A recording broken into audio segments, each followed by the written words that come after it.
Premièrement, ces accords stipulent que chaque individu associé à l'ambassade américaine au Niger, qu'il soit militaire, paramilitaire ou civil, est automatiquement considéré comme un agent diplomatique. Cela inclut des rôles aussi basiques que le concierge ou le cuisinier.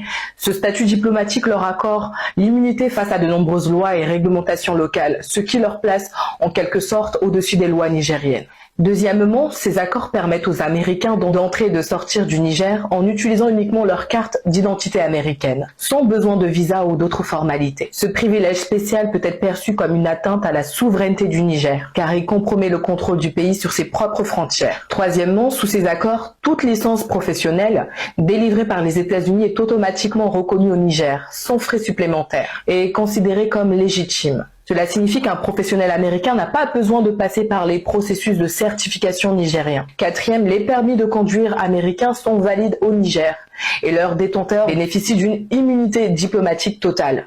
Cela leur permet de conduire sans aucune restriction ni obligation de payer des frais locaux. Cette exemption pose des problèmes de sécurité routière et crée une situation de favoritisme. Cinquième, le personnel américain a le droit de porter des armes et des uniformes au Niger, avec l'autorisation du gouvernement américain. Aucun contrôle de sécurité nigérien n'est autorisé, ce qui signifie que le personnel américain peut opérer sans supervision locale. Cette clause est particulièrement inquiétante car elle diminue la capacité du Niger à contrôler les activités armées sur son propre territoire. Sixième, la justice pour tout personnel américain travaillant au Niger relève exclusivement du gouvernement américain, excluant toute intervention des autorités nigériennes. Cela crée un système judiciaire parallèle où les Américains échappent aux lois nigériennes, compromettant ainsi la souveraineté judiciaire du Niger. Septième, aucune taxe ou impôt n'est prélevé sur le personnel de défense américain et de l'ambassade des États-Unis, tant qu'ils sont sur le sol nigérien.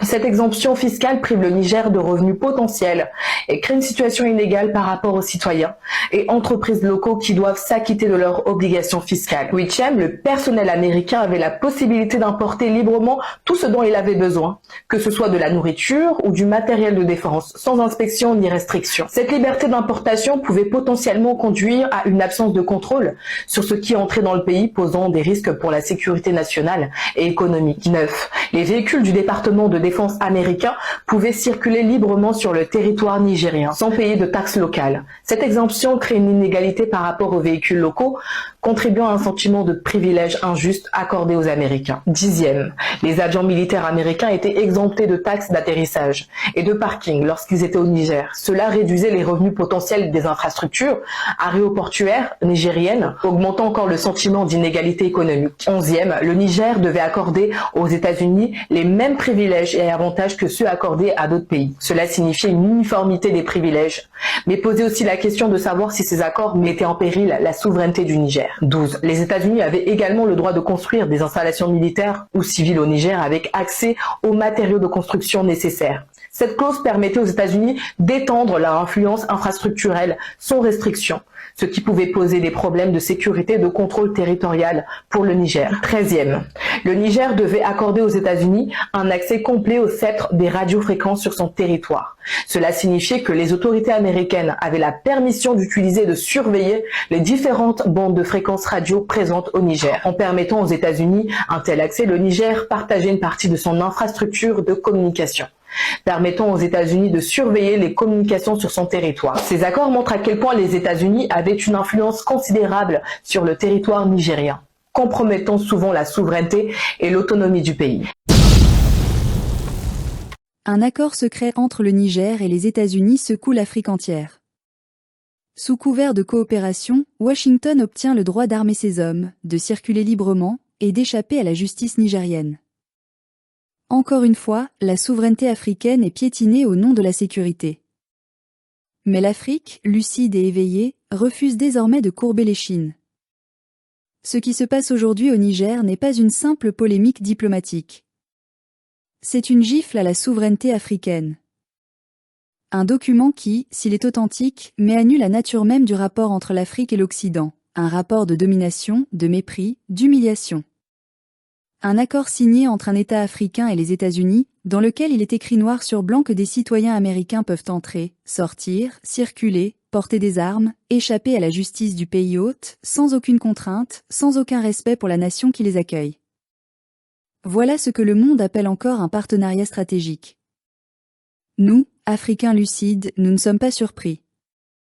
Depuis des décennies, sous des accords militaires, économiques ou de coopération sécuritaire, se cache le même schéma, la spoliation de nos droits, la confiscation de notre souveraineté, la transformation de nos pays en zones d'influence et de contrôle.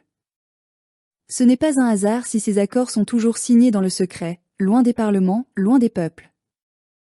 Car aucun peuple libre, aucun peuple digne, n'accepterait que des étrangers viennent armés sur son sol, protégés par l'immunité, au-dessus de ses lois et de sa justice. Comment en est-on arrivé là? Comment peut-on imaginer qu'un État africain, après plus de 60 ans d'indépendance, signe un texte qui lui retire le droit de juger sur son propre sol? Cela n'a pas de nom. C'est une recolonisation sous uniforme militaire, une occupation déguisée. Nous pensions avoir enterré la France-Afrique, voilà que se dresse sous nos yeux l'Amérique-Afrique. Ce que la France a fait hier avec ses bases et ses accords de défense, Washington le refait aujourd'hui avec des drones, des soldats et des contrats sous-scellés. Le Niger n'est pas un cas isolé. Ce pays, qui a tant souffert du pillage de ses ressources, du mépris des puissances, devient à nouveau le théâtre d'un affrontement qui le dépasse. Hier, c'était le contrôle de l'uranium pour la France. Aujourd'hui, c'est la mainmise sur le territoire stratégique du Sahel pour les États-Unis. Et pendant qu'il signe ces accords, il nous parle de démocratie, de sécurité, de lutte contre le terrorisme. Mais quel terrorisme plus grand existe que celui qui tue la souveraineté d'un peuple? Quel crime plus grand que celui qui transforme une nation libre en base militaire étrangère? Le silence de la communauté internationale est, lui aussi, révélateur. On ne condamne pas ces accords. On ne les questionne pas. On ne s'indigne pas.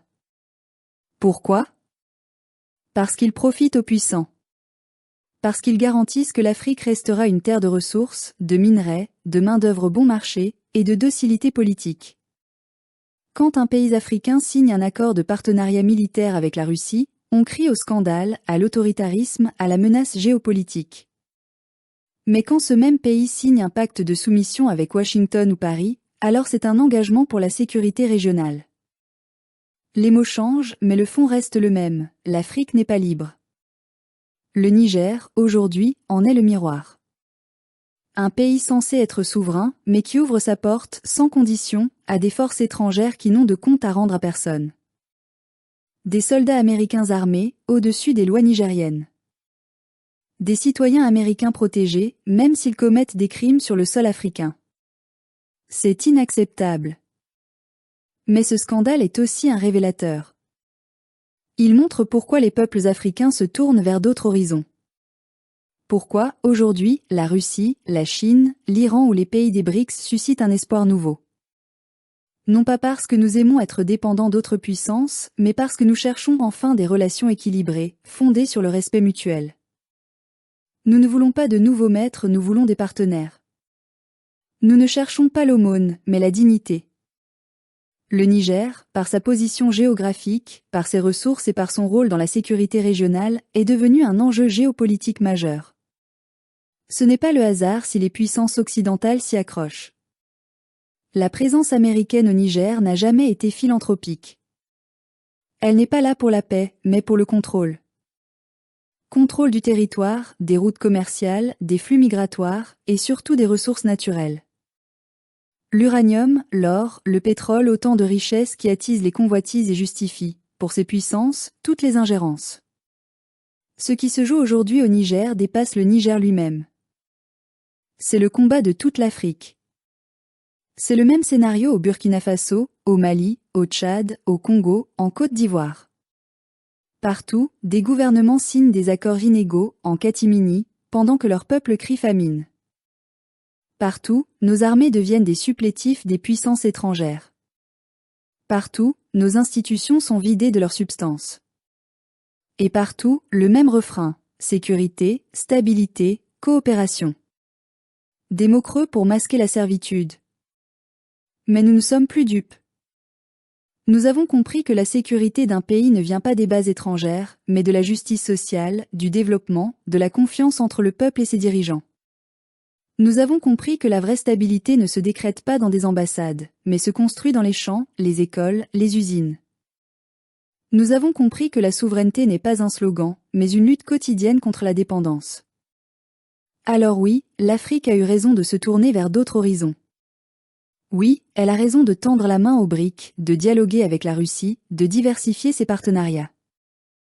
Non pas pour remplacer un maître par un autre, mais pour briser enfin le monopole de l'Occident sur nos vies, nos ressources et nos destins.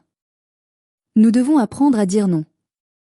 Non aux accords signés dans le dos des peuples. Non aux bases étrangères qui défigurent nos territoires. Non aux ingérences maquillées en coopération. Il est temps de reprendre en main notre avenir. De dire, comme nos pères avant nous, que l'Afrique n'est pas à vendre. Que nos terres, nos eaux, nos airs appartiennent à nos enfants, pas à des puissances étrangères. Le Niger est un symbole aujourd'hui.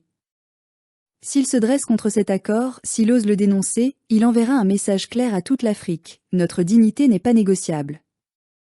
Les Américains ont leurs lois. Nous avons les nôtres. Les Américains ont leurs armes. Nous avons notre foi, notre courage, notre mémoire. Et c'est cette mémoire qui doit nous guider. Car nous avons trop souffert de la trahison et du mensonge. Trop souffert des accords qui promettaient la sécurité et ont semé la guerre. Trop souffert des promesses d'aide qui n'étaient que des chaînes déguisées. Le temps est venu de rompre. De dire haut et fort, notre terre n'est pas une base, nos peuples ne sont pas des cibles, et notre justice n'est pas à louer. L'Afrique se réveille, lentement mais sûrement. Et ce réveil, aucun accord secret, aucune armée étrangère, aucun empire ne pourra l'arrêter. Parce qu'un peuple conscient est plus fort que toutes les armes du monde. Oui, nous sommes encore liés, encore fragiles, encore trahis. Mais nous avons ouvert les yeux. Et désormais, plus rien ne sera comme avant. Parce que la souveraineté n'est pas un privilège, c'est notre droit, notre devoir, notre héritage.